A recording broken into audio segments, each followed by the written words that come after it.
తాకట్లో ఉన్న మీ బంగారాన్ని విడిపించి ఆ రోజు ఆన్లైన్ రేటుకి కొంటాం. Sharma gold company. భారత్ పాక్ మధ్య యుద్ధ వాతావరణంపై జమ్మూ కాశ్మీర్ మాజీ సీఎం మెహబూబా తీవ్ర ఆందోళన వ్యక్తం చేశారు. యుద్ధం ఆపాలంటూ ఆమె ఏడుస్తున్నారు. శాంతి కోసం చర్చలు జరపాలని కోరుతున్నారు.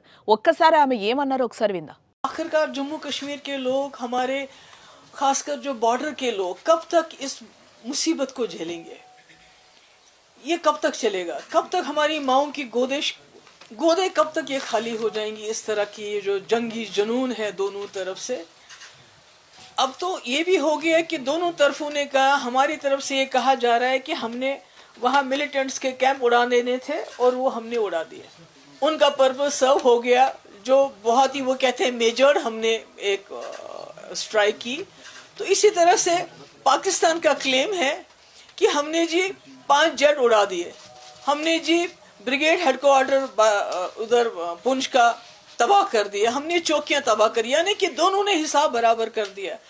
పూర్తి స్థాయి యుద్ధం చేసేందుకు పాకిస్తాన్ ముందుకు రావడం లేదని, భారతదేశం పాకిస్తాన్ మధ్య రాజీ కుదరకపోతే కశ్మీర్లో పరిస్థితి మరింత దిగజారుతుందని ఆమె చెప్తున్నారు. ఉద్రిక్తత ఇలాగే కొనసాగితే ఏ వివాదం ప్రపంచం మొత్తాన్ని ముంచెత్తుతుందని మెహబూబా ముఫ్తీ ఆందోళన వ్యక్తం చేశారు. సైనిక చర్య దేశానికి శాశ్వత పరిష్కారం కాదని, మనం ఈ సమస్యను రాజకీయాల ద్వారా పరిష్కరించుకోవాలన్నారు. ఇందులో రెండు వైపుల నుంచి ప్రజలు చనిపోతున్న విషయాన్ని రెండు దేశాలు దృష్టిలో పెట్టుకోవాలని అన్నారు. భారతదేశం ఒక ఉద్భవిస్తున్న శక్తి, కానీ పాకిస్తాన్ ఆర్థికంగా వెనుకబడింది. దేశాలను విధ్వంసం వైపు నెట్టడం ఇద్దరూ ఆపాలి. జమ్మూ కాశ్మీర్ ప్రజలు, ముఖ్యంగా సరిహద్దు ప్రాంతాల్లో ఉన్నవారు ప్రతిరోజు కష్టాలు పడుతున్నారని భావోద్వేగానికి లోనయ్యారు. ఉగ్రవాద శిబిరాలను నాశనం చేయాలనే మన లక్ష్యం పూర్తయింది. కాబట్టి ఇప్పుడే ఈ యుద్ధం ఆగిపోవాలని కోరారు. మనం పూర్తిస్థాయి యుద్ధం అంచున ఉన్నామని, ఇద్దరికీ అణ్వాయుధ శక్తులు ఉన్నాయి కాబట్టి ఇది అణుయుద్ధంగా మారితే ఏం మిగలదని తాను భయపడుతున్నట్లు తెలిపారు. ఇక ఈ మారణ హోమంలో అమాయకులు మాత్రమే చంపబడుతున్నారని ఆందోళన వ్యక్తం చేశారు ఆమె. మనం బతకాలి, ఇతరులను బతకనివ్వాలి.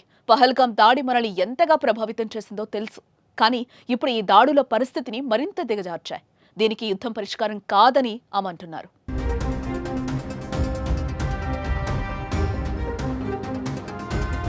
మాజీ సీఎం మెహబూబా యుద్ధమాగాలని కోరుకుంటోంది, కానీ పాక్ మాత్రం భారత్ను రెచ్చగొడుతూనే ఉంది.